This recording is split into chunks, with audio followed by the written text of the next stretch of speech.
Hello friend, ನಾನಿವತ್ತು ನಿಮಗೆ ವಂಶವೃಕ್ಷ ಅಂದರೆ ಫ್ಯಾಮಿಲಿ ಟ್ರೀ ಯಾವ ಥರ ಅಪ್ಲೈ ಮಾಡೋದು ಅಂತ ಹೇಳಿಕೊಡ್ತೇನೆ.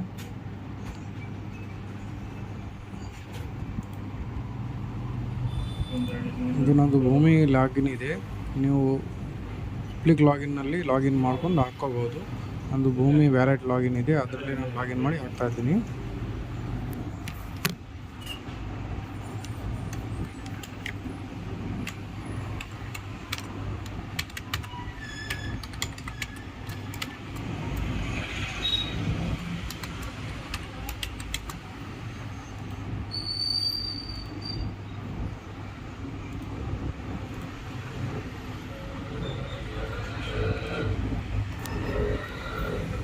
ಇಲ್ಲಿ ನೋಡಿ, ಇಲ್ಲಿ ಬರುತ್ತೆ ಕನ್ನಡ.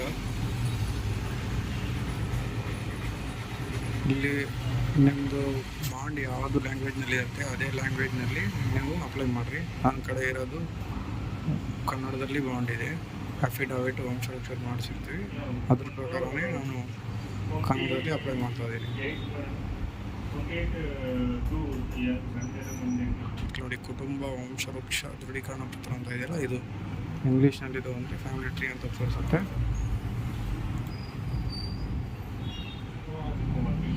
ಮೊದಲು ನೀವು ಎಲ್ಲರದ್ದು ಡಾಕ್ಯುಮೆಂಟ್ ರೆಡಿ ಮಾಡ್ಕೋಬೇಕು. ಅಫಿಡವಿಟ್ ಡಾಕ್ಯುಮೆಂಟ್ ಅಂದರೆ ಬಾಂಡ್, ಅದರ ಎಷ್ಟು ಮಂದಿ ಹೆಸರು ಇದೆ ಅವ್ರದ್ದು ಎಲ್ಲರದ್ದು ಡಾಕ್ಯುಮೆಂಟ್ ಸ್ಕ್ಯಾನ್ ಮಾಡಿ ಇಟ್ಕೋರಿ 300 KB ಒಳಗಡೆ. ಮತ್ತು ಕ್ಯಾಂಡಿಡೇಟ್ ಯಾರು ಇರ್ತಾರೆ ಅವ್ರದ್ದು ಪಾಸ್ಪೋರ್ಟ್ ಸೈಜ್ ಫೋಟೋ, ಮತ್ತು ಮರಣ ಯಾರು ಹೊಂದಿದ್ದಾರೆ ಅವ್ರದ್ದು ಡೆತ್ ಸರ್ಟಿಫಿಕೇಟ್ ಎಲ್ಲ ಸ್ಕ್ಯಾನ್ ಮಾಡಿ ಮೊದಲೇ ರೆಡಿ ಮಾಡಿ ಬಿಟ್ಕೊಂಡು ಆಮೇಲೆ ಅಪ್ಲೈ ಮಾಡಿ. ಇಲ್ಲಿ ಕ್ಯಾಂಡಿಡೇಟ್ ಯಾರ್ದಿದೆ ಅವ್ರದ್ದು ಆಧಾರ್ ಕಾರ್ಡ್ ಹಾಕಿ ಪ್ರೊಸೀಡ್ ಮಾಡ್ಕೋಬೇಕು.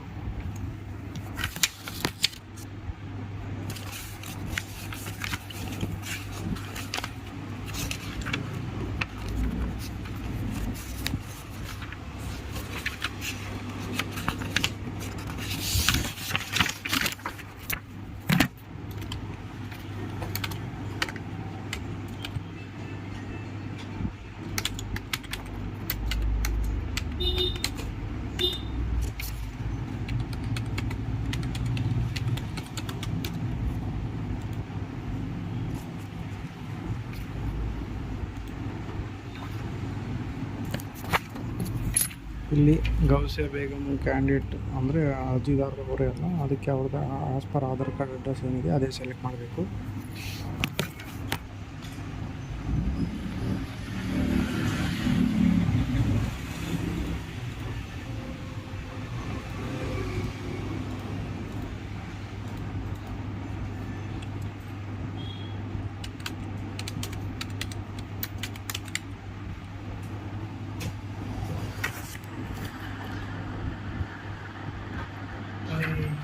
Good morning. बंदों में छोड़े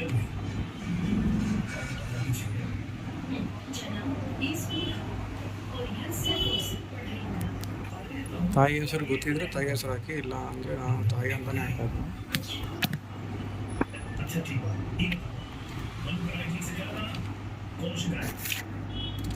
शिकायत वालों से तो लिखे, लेकिन ओकर चाचा से जरूर बा।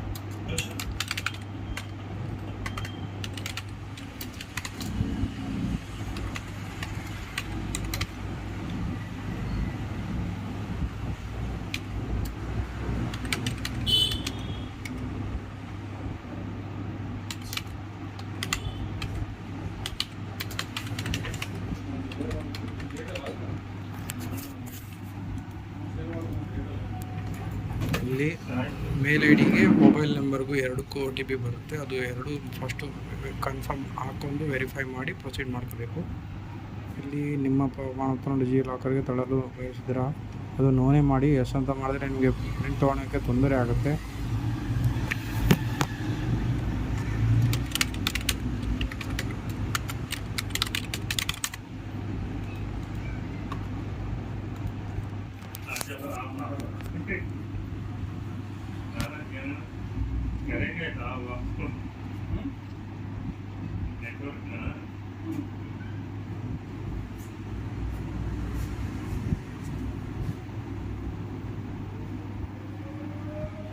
OTP ಒಂದೊಂದು ಸಲ ಭಾಳ ಲೇಟಾಗಿ ಬರುತ್ತೆ, ಅದಕ್ಕೆ ಸ್ವಲ್ಪ ವೆಯ್ಟ್ ಮಾಡಿ.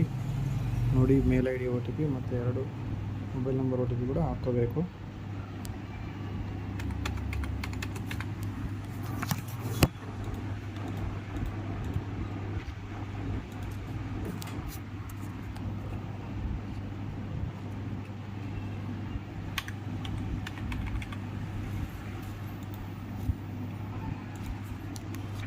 ಇಲ್ಲಿ ನೋಡಿ, ಇದು ಸ್ಪೀಡ್ ಪೋಸ್ಟ್ ಆಪ್ಷನು. ಇದು ಪ್ರಮಾಣಪತ್ರ ವಿತರಣೆ ವಿಧಾನ ಅಂದರೆ ಇನ್ ಪರ್ಸನ್ ಸ್ಪೀಡ್ ಪೋಸ್ಟ್ ಇದೆ. ಇನ್ ಪರ್ಸನ್ನೇ ತೊಗೋಬೇಕು. ಇನ್ ಪರ್ಸನ್ ತೊಗೊಂಡ್ರೆ ನೀವು ಆನ್ಲೈನಲ್ಲಿ ಪ್ರಿಂಟ್ ತಕ್ಕೋಬೋದು. ಇಲ್ಲ ಸ್ಪೀಡ್ ಪೋಸ್ಟ್ ತೊಗೊಂಡ್ರೆ ನಿಮಗೆ ತೊಂದರೆ ಆಗುತ್ತೆ, ಮತ್ತು ಅದಕ್ಕೆ ಎಕ್ಸ್ಟ್ರಾ ಚಾರ್ಜ್ ಎಲ್ಲ. ಇದು ಈಸಿ ಆಪ್ಷನ್ ಅಂದರೆ ಇನ್ ಪರ್ಸನ್ ಆಪ್ಷನ್ನೇ. ಮತ್ತು ಮುಂದಿನದು ಅಂದರೆ ಪ್ರೊಸೀಡ್ ಅಂತ ಆಪ್ಷನು. ಪ್ರೊಸೀಡ್ ಮುಂದೆ ಆಪ್ಷನ್ ಇಲ್ಲಿ ಎಲ್ಲ ಇದು ಬಾಂಡ್ನಲ್ಲಿ ಯಾರ್ದು ಹೆಸರು ಆಗಿದೆ, ಜೀವಂತ ಮೃತದಾನ ಎಲ್ಲರದ್ದು ಹೆಸರು ಒಂದೊಂದಾಗಿ ಆ್ಯಡ್ ಮಾಡ್ಕೊತ ಹೋಗಬೇಕು. ನಾನು ಬಾಂಡ್ ಪ್ರಕಾರ ಯಾವ ಥರ ಇದೆ ಅದು ಹಾಕ್ಕೊಂಡು ಹೋಗ್ತೀನಿ.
दिला चाबी कर दो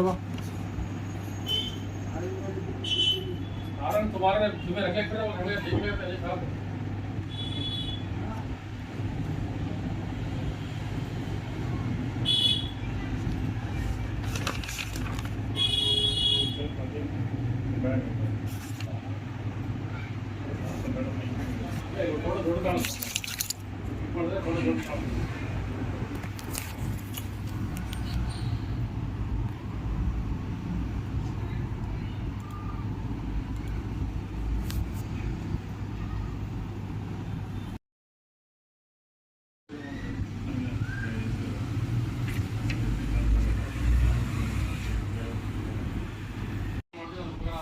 ಇಲ್ಲಿ ನೋಡಿ, ಇದು ಅವ್ರದ್ದು ಯಾರ ಸದಸ್ಯ ಡೀಟೇಲ್ಸ್ ಹಾಕಿದರೆ ಅವ್ರದ್ದು ಹೆಸರು, ಅವ್ರಿಗೆ ಇದು ಅರ್ಜಿದಾರರು ಯಾರಿದ್ದಾರೆ ಅವ್ರಿಗೆ ಸಂಬಂಧ ಯಾವುದಂತ ಇಲ್ಲಿ ಸೆಲೆಕ್ಟ್ ಮಾಡಬೇಕು. ಅರ್ಜಿದಾರರಿಗೆ ಯಾವ ಸಂಬಂಧ ಏನು ಹಾಕ್ತಾರೋ ಅದು ಕರೆಕ್ಟಾಗಿ ಹುಡುಗನ ಸೆಲೆಕ್ಟ್ ಮಾಡ್ಕೋಬೇಕು. ಮತ್ತು ಟಿ ನಬೀಸ್ ಅವರಿಗೆ ತಂದೆ ಹೆಸರು, ಈಗ ಲೇಡೀಸ್ ಇದ್ದರೆ ಮದುವೆ ಆಗಿದರೆ ಅವ್ರ ಗಂಡನ ಹೆಸರು ಹಾಕ್ಬೋದು. ಇಲ್ಲ ಮದುವೆ ಆಗಲಾರ್ದು ಹೆಣ್ಮಕ್ಳು ಇದ್ದರೆ ಅವ್ರದ್ದು ತಂದೆ ಹೆಸರೇ ಆಗಬೇಕು. ಇಲ್ಲಿ ವಿವೇಕ ಅಂದರೆ ಅವಿವಾಹಿತರು, ವಿವಾಹಿತೆ, ವಿಧವಾ ಥರ ಇದು ವಿವಾಹಿತೆ ಅಂತ ಹಾಕ್ಕೋಬೋದು. ಇಲ್ಲಿ ಡೆತ್ ಆದವ್ರಿಗೆ ಡಾಕ್ಯುಮೆಂಟ್ ಅಪ್ಲೋಡ್ ಕೇಳಲ್ಲ, ಇಲ್ಲಿ ಸೇರಿಸಿ ಅಂತ ಇದು ಮಾಡಿ ನೇಮ್ ಆ್ಯಡ್ ಆಗುತ್ತೆ. ಈ ಥರನೇ ಎಲ್ಲ ನೇಮ್ ಆ್ಯಡ್ ಮಾಡ್ಕೊಂಡು ಹೋಗಬೇಕು. ಇಲ್ಲಿ ನೋಡಿ, ಈ ಥರ ಎಲ್ಲರದು ಹೆಸರು ಫಿಲ್ ಮಾಡಿದ ಮೇಲೆ ನಂದು ಬಾಂಡ್ನಲ್ಲಿ ಇಷ್ಟು 12 ಬಂದಿದ್ದಾರೆ, ಅದಕ್ಕೆ ನಾನು ಎಲ್ಲ ಫಾಸ್ಟ್ ಫಾರ್ವರ್ಡ್ ಆಗಿ ಮಾಡಿ ಎಲ್ಲ ಹಣನೇ ಸೇರಿಸಿನಿ. ಅದಾದಮೇಲೆ ಮುಂದುವರಿಸಬೇಕು. ಮುಂದುವರಿಸಿದ್ಮೇಲೆ ಇಂದ ಆವಾಸ ಆಗಿದ್ದಾರೆ ಅಂದರೆ ಇದು ಇಲ್ಲಿ ಡೇಟ್ ಆಫ್ ಬರ್ತ್ ಹಾಕಿಬಿಡಿ. ಅವ್ರದ್ದೇ ಒಂದು 20 ವರ್ಷ ಹಿಂದೆ ಹಾಕ್ಬಿಡಿ. ಕ್ಯಾಂಡಿಡೇಟ್ ಯಾರ್ದಾದ್ರು ಅವ್ರದ್ದು ಒಂದು 20 ವರ್ಷ ಹಿಂದೆ ಹಾಕ್ಬಿಡಿ. As per candidate Aadhaar card ಪ್ರಕಾರ.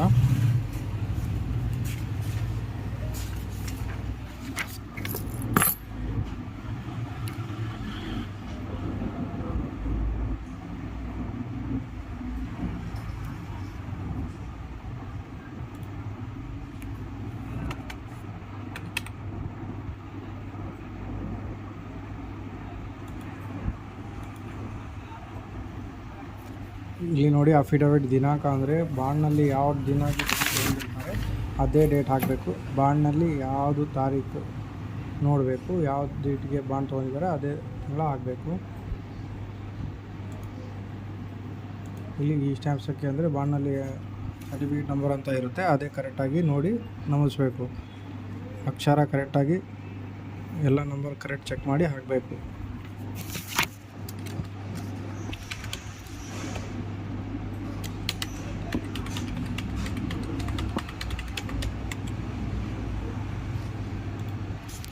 ನೋಡಿ ಉದ್ದೇಶ ಅಂತ ಇದೆಯಲ್ಲ, ಸರ್ಕಾರಿ ಸೌಲಭ್ಯಕ್ಕಾಗಿ ಅಂತ ಹಾಕಿ ಎಲ್ಲದಕ್ಕೂ ಯೂಸ್ ಆಗುತ್ತೆ. ಬಾಂಡ್ ನಂಬರ್ ಇನ್ನೊಂದು ಸಲ ಚೆಕ್ ಮಾಡ್ಕೊರಿ, ಡೇಟು ಮತ್ತು ಬಾಂಡ್ ನಂಬರ್ ಯಾವ ಡೇಟಿಗೆ ಬಾಂಡ್ ತೊಗೊಂತೀರಿ ಮತ್ತು ಬಾಂಡ್ ನಂಬರ್ ಕರೆಕ್ಟಾಗಿ ವೆರಿಫೈ ಮಾಡ್ಕೊಳ್ರಿ. Okay 24694386125096 3612509X. ಅದಾದಮೇಲೆ ಮುಂದೆ ಇರಿಸಿ. ಮತ್ತು ಇಲ್ಲಿ scan passport size photo, candidate ಅರ್ಜಿದಾರರು ಯಾರು ಅವ್ರದ್ದು ಮಾತ್ರ ಫೋಟೋ ಅಪ್ಲೋಡ್ ಮಾಡಬೇಕಾಗುತ್ತದೆ.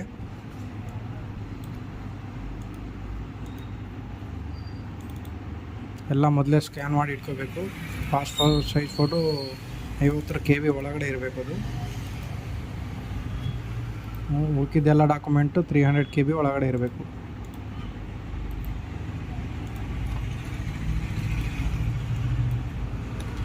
ಈ ಥರ ಫೋಟೋ ಜಾಸ್ತಿ ಆದರೆ ಈ ಥರ ಕಡಿಮೆ ಮಾಡ್ಕೋಬೋದು. ಪೇಂಟ್ನಲ್ಲಿ ಎಡಿಟ್ ಮಾಡಿ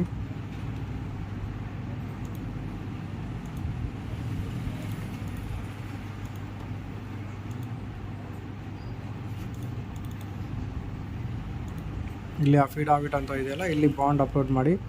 ಬಾಂಡ್ 2 ಸೈಡ್ ಇರುತ್ತಲ್ಲ, 2 ಸೈಡ್ ಒಂದೇ ಇದರಲ್ಲಿ PDF ಸ್ಕ್ಯಾನ್ ಮಾಡಿ ಇಟ್ಕೊಂಡಿರಬೇಕು. ಎಲ್ಲ ದಾಖಲೆಗಳು PDFನಲ್ಲಿ ಅಪ್ಲೋಡ್ ಮಾಡಬೇಕು.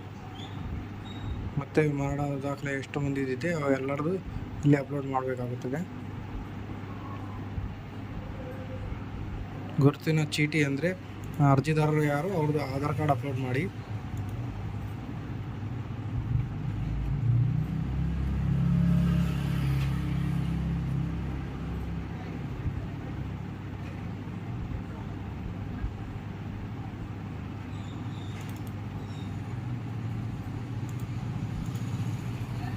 ವಿಳಾಸದ ಪುರಾವೆ ಕೂಡ ಅವ್ರದ್ದೇ ಆಧಾರ್ ಕಾರ್ಡ್ ಅಪ್ಲೋಡ್ ಮಾಡಿ.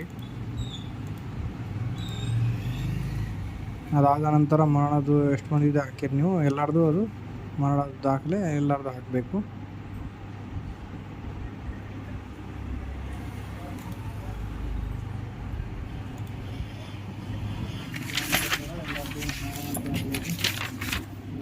ಅಪ್ಲೋಡ್ ಮಾಡಬೇಕು. ಇಲ್ಲಿ ವೀಸಾ